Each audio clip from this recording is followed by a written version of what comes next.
start with a staggering statistic.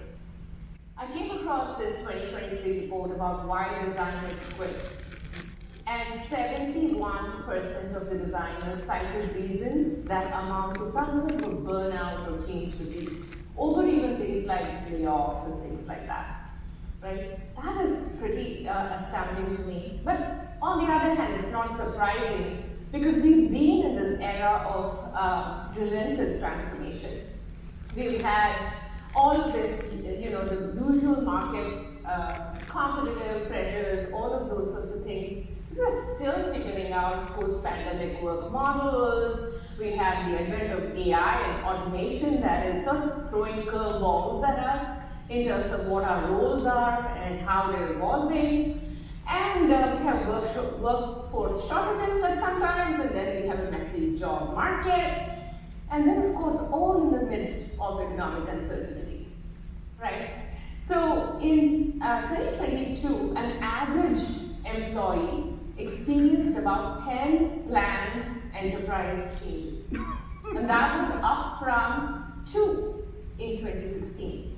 Now, I don't even want to think about the number now, but I know for sure there is more than this, right? So we definitely have an overwhelmed workforce that's up against constant change, chaos, and also that increased expectations that come up with change.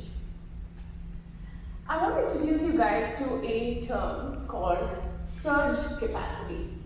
This is our ability to handle change or absorb and adapt to change. And that is at 50% of our pre-pandemic levels. And usually the surge capacity is something you draw upon for a short period of high stress. But we've been in this holding pattern for a very long time, and it doesn't seem like those uncertainties are taking down really quickly, right? So we have not had a chance to replenish our surge capacity so much. That's what we're seeing as consequences in the workplace, especially in the form of change fatigue. Now, change fatigue is really either an active resistance or a passive resignation for what is happening around the changes that are happening in the organization. And it can manifest in many different ways, right? From burnout to anxiety to disengagement, a lot of different ways that it can show up. Of course, organizations, for all the reasons that I just listed out to you guys, they're having to transform. There is no other way. This is what they need to do at this point in time. And it's unfortunate that it's coming at a time when the employee's ability to stomach all that is plummeting, right? And of course, UX teams feel that even more, right? We are already constantly fighting for visibility and alignment, and then we have all of these other things on top of it. And that's a lot. So the willingness that an employee has to absorb change or support change activities within the organization, again, has also dropped unsurprisingly. 38% in 2022 compared to 74% in 2016. That's a big drop, right? And that difference between the need, that change willingness and the change effort required is called the transformation deficit.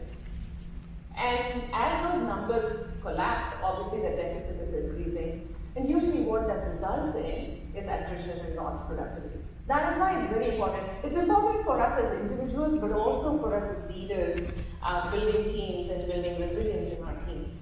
That's why this topic is important. And I want to address this with 4 pillars.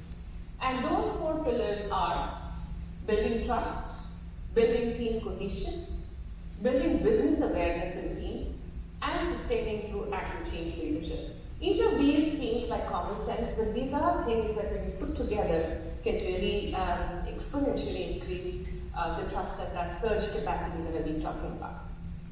So let's go through these one by one. So first, building trust. Trust, of course, is foundational, but I want to first define what I mean by that in the workplace context. For an employee, trust means that they believe their leaders, their HR, their organizations have their best interest in mind, and that they factor that into impacts, right? And that their communications are clear and transparent, and they follow through with promises. That's what trust means for employees, generally speaking. When that trust is low, that surge capacity or the capacity to absorb change is cut down to half. And when that trust is high, it's more than double, 2.6 times. Okay?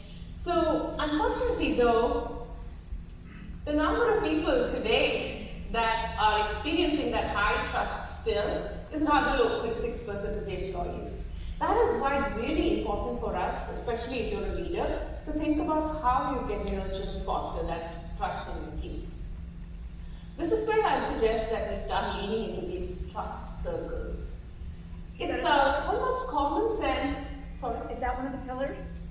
We're talking about building trust. That's the pillar. Oh, okay. I didn't know if you moved to a different pillar. Thank you. No worries. Yeah. So, yes, it's common sense for us to think about trust as something that is stronger as you have more control and more access, correct? So if you have access to people, you have the chance to build upon that trust. And if you control things, well, you control it, so you don't really need to trust. When you lose control is when you have to trust things. So the bigger your circle is, usually that trust erodes.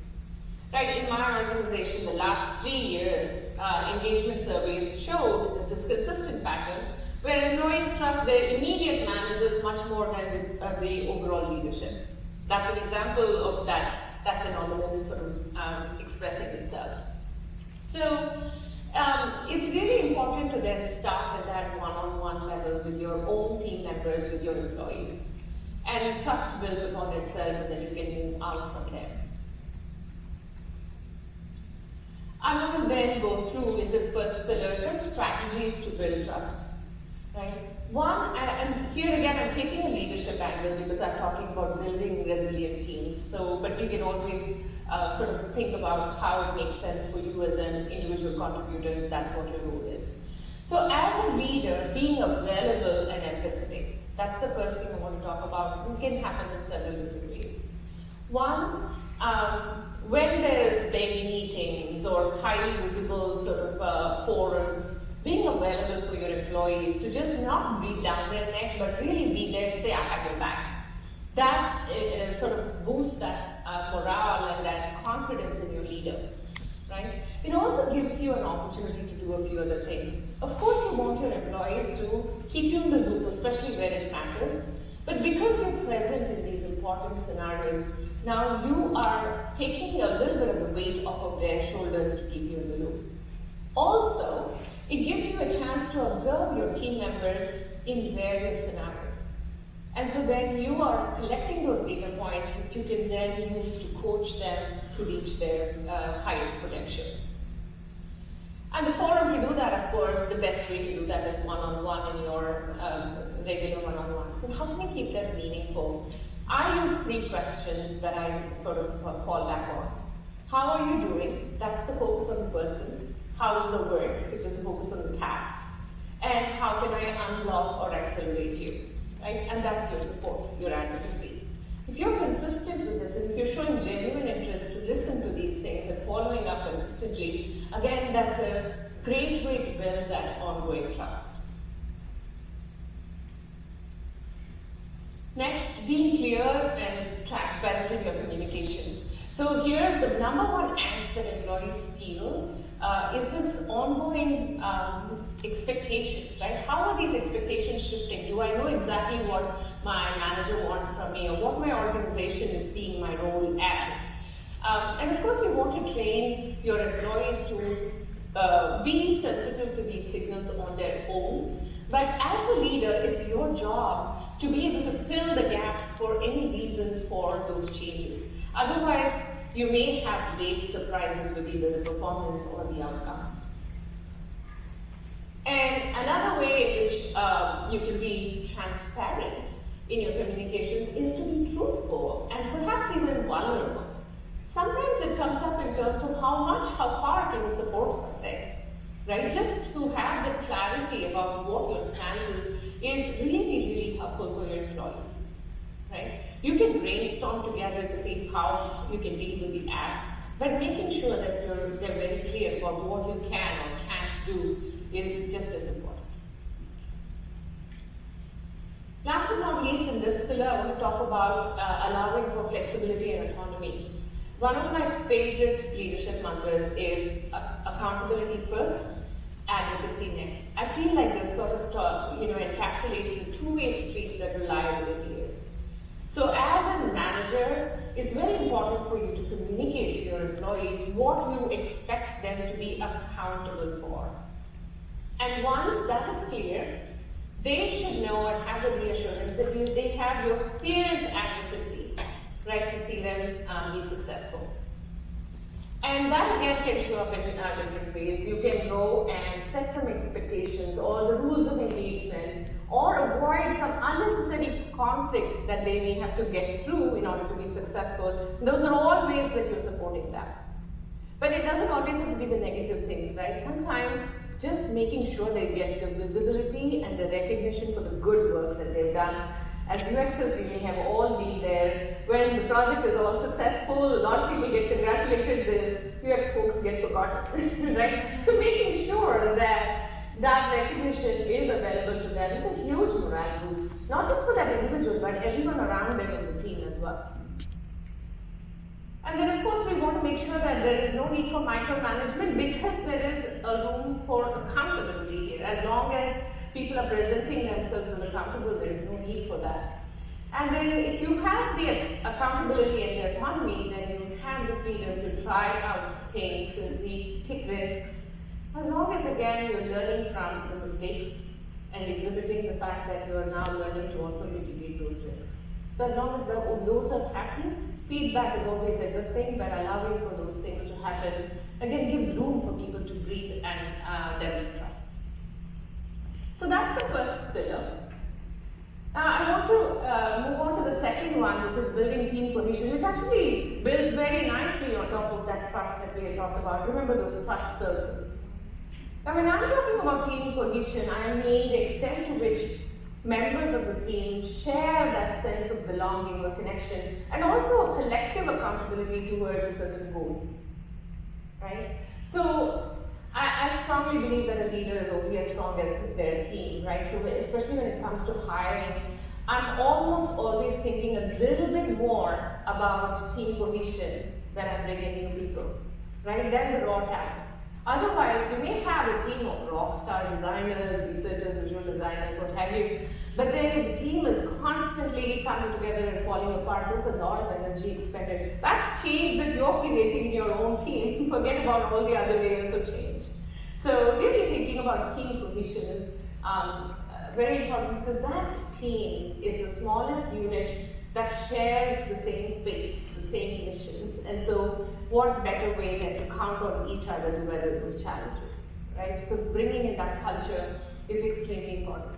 Another thing from the same report that I found was, again, teams with high cohesion can weather changes almost 2 times over, right? So again, another very important tenet. So let's look at some strategies to build team cohesion.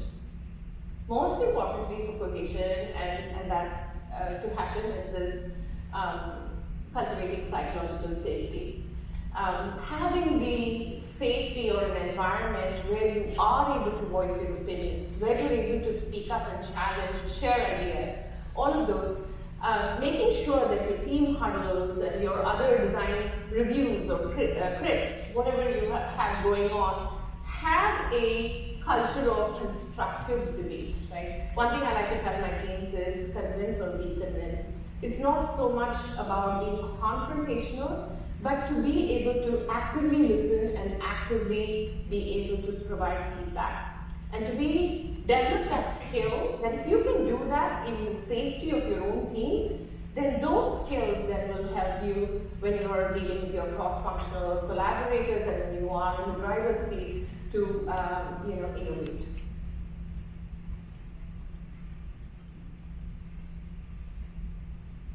This is a fun one and a nice way to build team cohesion, and this is sparking creativity and inspiration. Once a month at least, I would highly recommend for teams to take some time to do some non-task related activities. This could go any direction, and team members sort of do this for themselves. It could be a book club, it could be skills sharing, It could be brainstorming sessions, anything. But basically, this sort of activity inspires creativity, and we are all creative people, and refreshes our perspectives and brings a sense of community. I want to give you one example that I absolutely love that my team put together. This was a session that somebody put together about giving and collecting feedback, and when feedback is good and when feedback is not constructive. And so they used a variety of methods. Up top, you're seeing a still from a video. This is actually two team members on opposite sides of the world baking something together by giving feedback to each other, right? And then the bottom two, they're playing with Play-Doh, and here's an example of a target. You feel like a target when feedback is bad, then it's not constructive.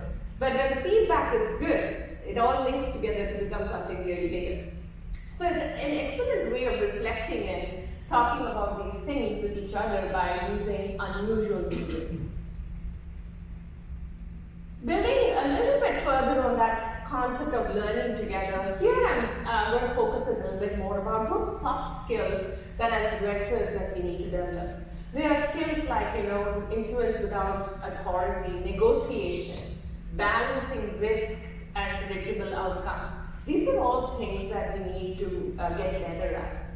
And yes, we can do trainings, we can do workshops and expert sort of panels and everything like that. But what I'm talking about here when I say learn together is in your environment, with the people and the personalities in your environment, your reality, what works, right? Maybe one designer has figured out one little thing that's working for her or him.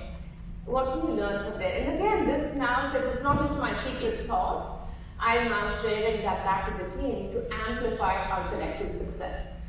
Because this works here, so it's kind of bringing that aspect in as well. Now, as a leader, as you promote all this kind of learning, one important learning that you absolutely need to make sure your team inculcates is that flexibility and humility, right? And it's important more than ever today because of how our roles are evolving and changing every day. With AI, every role is changing, right? What we think of as our primary job is changing. With scaling, things are changing. I'll give you an example. When I was, basically, there was a merger and the company suddenly exponentially grew in size. And as part of it, we wanted to scale the research function. Okay, so we were saying that we wanted to democratize certain aspects of research. First reaction from the research team was not surprising. They were completely anxious about the whole thing. And they had very good reasons, right? They were worrying about rigor and bias and things like that. But they were also worrying about non-researchers doing research, right? And there was a feeling that how can somebody else that's not trained to do research do those? I'm not saying that they can or do it as well, but there are aspects that you need to be able to transfer to other people, some of those skills. It's just like you need to learn the skills with product management, as an example, to now do your job better. So to be able to have that humility and flexibility to say, I will manage the risks, and I'll talk about that aspect in just a bit. But to have the humility and flexibility to say my role is changing and I'm ready for it, because now I'm going to then look at other aspects that now I need to focus on. Maybe learn new skills in. So having that flexibility and humility is important. This is my favorite one in this set, and that is about nurturing an abundance mindset. When you have an abundance mindset, you're basically reframing challenges as opportunities. And that becomes the foundation for creativity, collaboration, most importantly, gratitude. When you feel a feeling of gratitude, then things are more positive, right? And so, and the most important thing is you have your team members. You can count on that, right? That's the culture we're growing here. And because of that, this is a can-do team suddenly. How can we swarm to get this done? What do I have? How can I roll up my sleeves so that we can get this done? That's the culture that you want to build in the team. That's the power of the team cohesion. And then just a few more ideas to close this pillar out. Celebrating the individual, obviously going beyond work anniversaries, birthdays, but celebrating the all individual, we're all diverse teams, bringing our cultures in. We've done potlucks where we have our traditional dishes that we bring in, or our favorite, the things that we do really well, bring those in. And just to go beyond work, right, to think about these sorts of things, really builds that cohesion, gives you a level of bonding that's not just there when you're simply working on projects. And then this next one never goes out of fashion, right? It's more important than ever now. In-person activities are always amazing. Now we have hybrid teams, remote teams, we have distributed teams. So now more than ever, it's great when we come together. And when we do that, we're able to get deeper into problems. We can use methods like Play-Doh and other spatial things. Like you can do lots of interesting things to energize yourself and get deeper with your problems. And of course, you can have the time for team building activities or just sit around dinner and have laughs and then remember the things that those are not things that you can do on Zoom or when you're having work meetings. So those never go out of fashion. One more thing that I'm really, is really one of my favorites here, and something that we don't do enough of at all, is celebrating journeys. It's a journey mindset. With so much change happening, you probably have worked on projects, each one of you has worked on projects where you spend so much energy only to see a pivot, and now it's all gone. You throw it away. It's frustrating, it's demoralizing, correct? But if you as a team take some time to reflect, what did I get out of this? What did I learn? How far did we come as a team? How did we mature? What did we pick up that's going to be useful for this next goal? Right? It gives you two things. It gives you a sense of closure and it gives you a sense of accomplishment for what that journey has been. So again, spinning this to be something from being demoralizing and frustrating to being something hopeful. Okay, now let's move on to the third one, which is building business awareness. Especially in product design, that's where I'm coming from, but also in service or other types of design, there's usually three aspects that are important, right? One is the user needs, customer needs. Second one is business drivers. And the third one is technology capabilities. These three need to come together. But somehow, as designers, even from our very early training, we're, things like user-centered design is drummed into our heads. And it also, I think, gives us a feeling of doing good, right? When we take user advocacy as our main lens. And I feel like sometimes our teams, when you think about the business drivers and all of that, it sort of taints a little bit of that feeling of doing good, I feel. But conjecture aside, I feel like our UX field is opening up to the fact that the business drivers and technology aspects are just as important because you can't impact people anyway without that. If you don't have the support or the funding or a way to actually get it released, you're not helping anyone anyways, right? So I feel like if we balance these three aspects a little bit more, it solves a lot of our problems. We'll have better cross-functional sort of partnerships. I think we'll be able to demonstrate our impact more, and we'll have to do a whole lot less of evangelization. So again, some strategies for building that business awareness. It needs to start with you as the leader, the business aware leader. Whether your team members know the business terms, whether they're aware or not of what the basic business metrics, the product metrics are that are important in your organization, you need to know that. And once you have that basic understanding, demonstrate that within your own communications, whether it's your presentations, you're pitching something, ensure that people understand that you are not only aware of these terms and those outcomes, but you're able to connect the dots to say, to connect your pitch to those outcomes as well.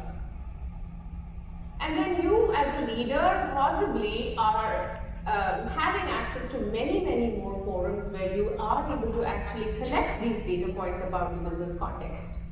So much more so than your employees. So whenever you have your team huddles or any opportunity, I always try to over-communicate, of course keeping in mind what I'm allowed to communicate to my team, but over-communicate to my team about these business contexts, help them really connect the dots one more time from their work at their level to the business. Because as you do that, you're helping them now build that muscle, and then they are now going to be sensitized to those signals next time when they have access to it to bring that back into their own work. And then also setting an expectation. As a designer, as a leader, you're allowing for this percolation to happen, but you're also not, again, being the only source of that information. They need to open up their radars for these kinds of signals. And an easy way to start with that is, I would always, on a weekly basis, follow up with my team members if they've spoken to their product managers and their engineering leads. Because this becomes a forum then for them to ask why. Why are we doing something, right? And then many times if they find that those guys are not even able to answer that question, it becomes a way for you to now become a facilitator and bring that alignment. Right? So it's still very constructive to do that. Part of being business aware is to also practice in a pragmatic way. And I want to give you an example about designing for an investment, where we really do need to train our design teams to think about what is driving a project. An example from my experience, somewhat recent, is we were trying to build a new product because some basic features were missing and people in the sales cycle were getting hung up about it. So they wanted to build this tiny, small product with some basic features just to say, I have this, we can move forward to the conversation. It was a checkbox. However, when my team was working on it, they had all these amazing ideas and they were really frustrated by the resistance that they were getting for it. So when they came back to me, I had to remind them that why were we actually building this product, right? So really keeping that sort of investment in mind and doing your best work within that budget is important. Because otherwise, the only thing that happens is that you get frustrated. And then keeping that business hat on, no matter what you're doing, whether you're pitching ideas, whether you're brainstorming, start with those outcomes. In fact, my previous talk earlier in the morning was all about that, right? How you connect your outcomes to your work, no matter where you are in the business, in your design process. And then to first start with your own housekeeping, right? We always try to say, oh, product should be doing this more, engineering should listen to our research more, but what should we be doing more, right? And sometimes I feel like we need to be critical about our own asks. Again, thinking in the context of that broader business drivers. I'll give you a simple example, which is pretty common, right?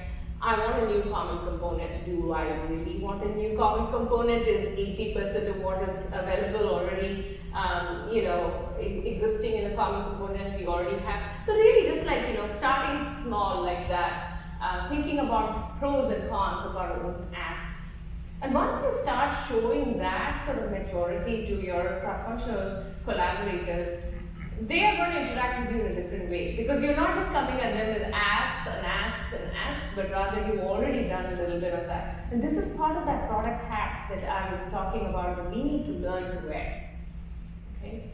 And then last but not least, I think this is another important one, right? Where we are very good at coming up with vision, but breaking it down in manners that are not only delivering continuous customer value, but also making sure that there is execution efficiency. Again, if you do this, I promise you, I've seen this happen in my own teams. The credibility of us as a design function skyrockets as well, and our ability to influence skyrockets as well. And then if you're a business-aware team, you have to take measurement seriously, right? Again, this is a little bit of an overlap from my previous talk, but again, having some metrics that you can roll up to that product level so that those are of interest to your stakeholders, not just the usability metrics, task completion, assists, all of those are at the feature level. I'm talking about metrics that are of interest to your stakeholders. Bring them up. That helps you then correlate with other cross-functional metrics that may have, and then together it's even more powerful. And now suddenly you're able to maybe have some KPIs, and then you can use those target KPIs to then negotiate and influence further. So it's all sort of additive from there. Two quick examples here. Up top, you see a trend chart at the very suite level, the product suite level, where we are sort of tracking SUS scores quarter over quarter. And that gives you a broad sense of how we're doing in the product. But whenever you need to, you can go deeper and get all those, the details underneath where you're having the perception of these scores.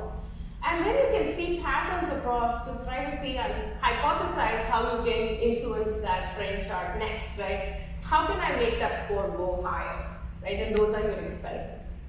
And so, but everything is now, you know what the causes may be. You know that you need to have a certain level of impact before you can impact those scores. So it gives you a way to think about things. So we've talked a little bit about 3 of these pillars. And when you start to stand under these sorts of pillars of leadership, basically your teams, it's not as if they're not going to feel any fatigue, but they can at least sort of like find some relief in the rationalization of the change and also that immediate kinship. We still have 1 pillar to go. I wanted to take that brief pause here because these are things that you should be doing on an ongoing basis.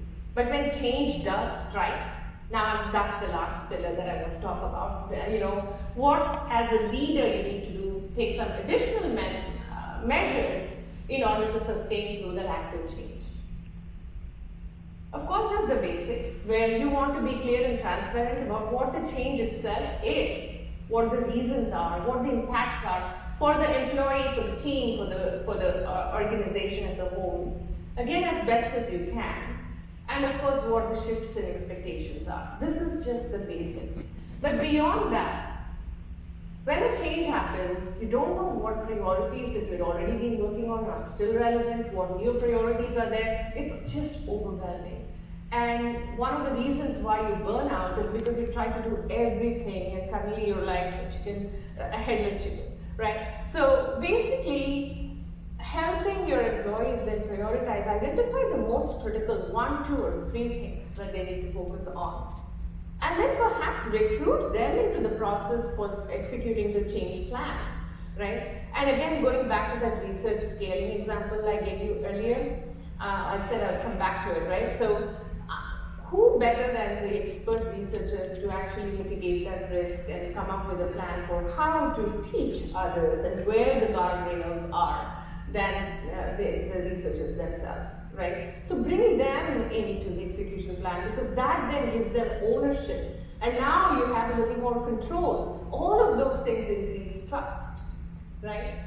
But whatever happens, make sure that the final alignment is definitely coming from you as the leader because you don't want any confusion about pulling in different directions and things like that. So you definitely go and open source it, but make sure that the end alignment is from you. When change strikes, usually people go into a frenzy. This is a time when you try to say, okay, I'm going to have, 80-hour weeks and all of those things. While there's a place maybe for that, it's very important for us to also recognize that that's when you want to replenish your surge capacity, right? Remember the concept that I first introduced to you guys. So periods, very brief periods of proactive rest is an absolute priority during these times. And as a leader, you need to find that time for your teams, right? Those other things that I talked to you about, whether it's the sparking that creativity or having that creative rest, or if it is actually taking some time off, doesn't matter, you'll figure that out. But to recognize that proactive rest is needed is important. And last but not least, I want to talk about change is never a one-time announcement. That's not the change, that's just the start, right? There are ripples after that bang, and it can go on for weeks and months after that. And so really just keeping a track on the long-term shifts, having ongoing pulse checks, all of that is part of that active change leadership as well.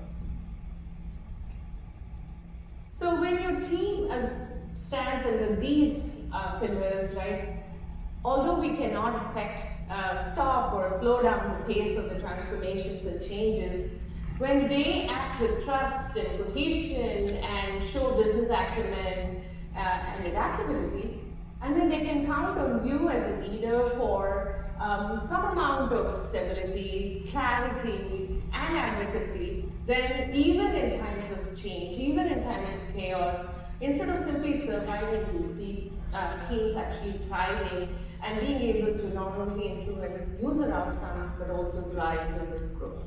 So that's what I wanted to share with you all. Thank you so much. I'm available for any questions.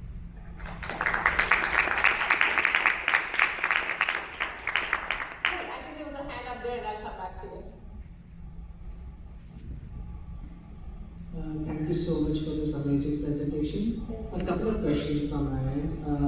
When you are talking about prioritizing the change, do you have like a framework in mind when you are trying to prioritize, like which features need to be on the top compared to the next one?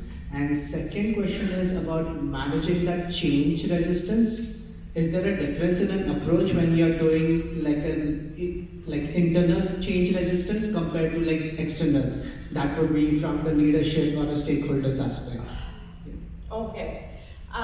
Interesting question. So the first one was about prioritization. I think there are many prioritization frameworks that you can use, but whatever framework you're using, make sure you're also taking into context the reasons for the change itself. Those reasons for the change will give you, insight into what you need to prioritize. For instance, if there is a change because there is a certain change in the speed to market, right? You need to deliver something really quickly. Then you have to prioritize your strategies that will allow for that. So really there's not a single formula, but what I would suggest for you to take into account is what are the reasons for change and how can I factor that in as I'm prioritizing things. And that's why it's important that it also comes from the leadership so that the employees are not guessing. And again, that's more frustration if they went the wrong way, right? So that's the first part. And your second question was about internal and external resistance, correct?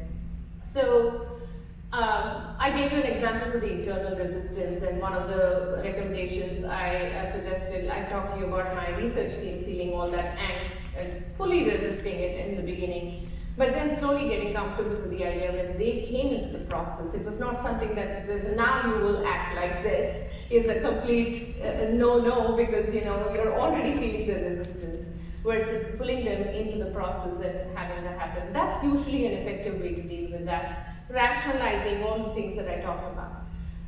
External resistance.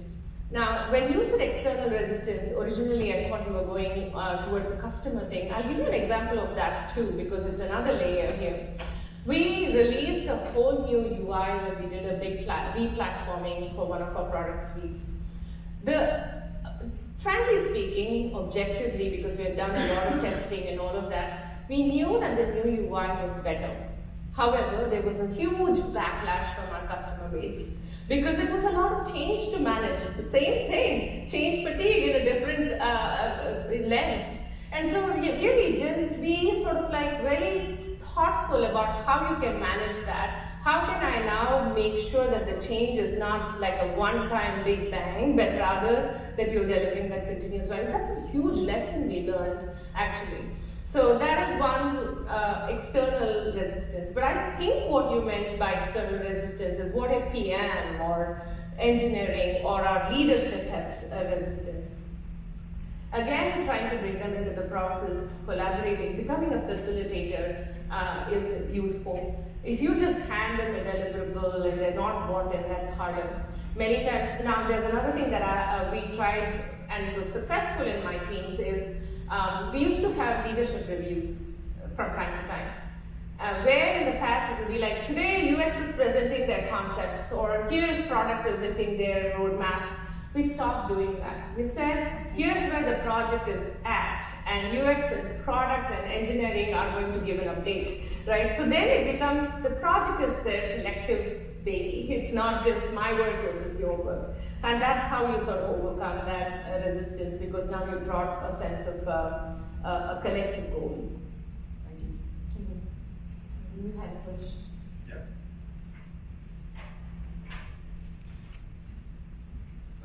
So I came a little late, but I definitely agree with I think the sentiment that as a design leader, we want to make sure that we're actively identifying places where opportunities where our teams can grow, and we want to instrument change to improve our teams. And so, like, as a design leader, like, I always want to foster a culture of growth and accountability and all that stuff. And I guess what I'm getting at is, like, my question is more around, like, team rituals. So I use team rituals as Team a way rituals.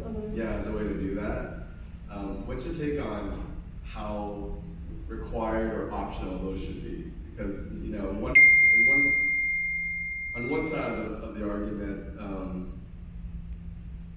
I think it's really important to create opportunities for the team to kind of get together, collaborate, and whatnot. And I want to make sure that the team can get together and do those things. And the other side of it is obviously everyone's busy.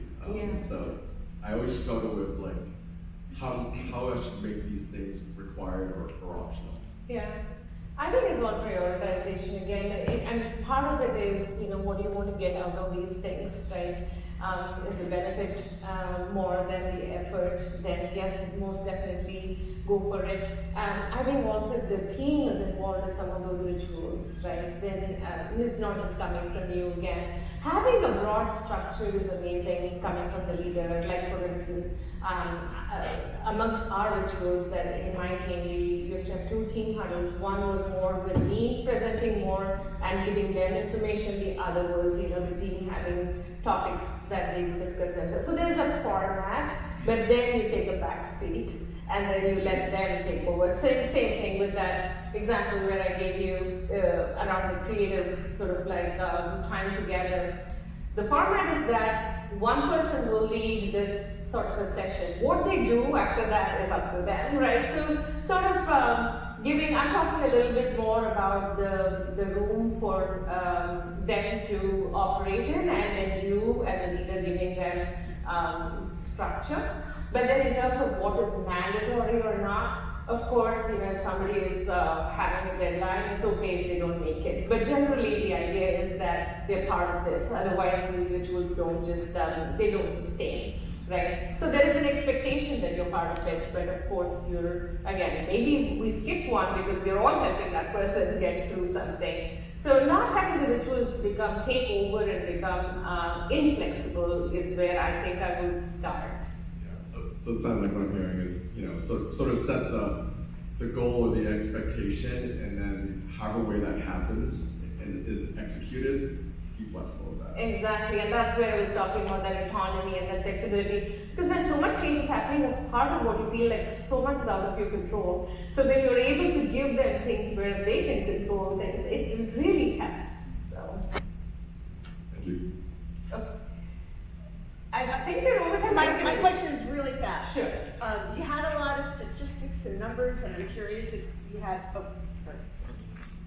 You cited some statistics, percentages, and some numbers, and I'm wondering if you had any particular sources that are noted in the slide presentation, but specifically, one question. You said that UX team feels change fatigue more because we're already constantly fighting for visibility, recognition, and alignment with business objectives.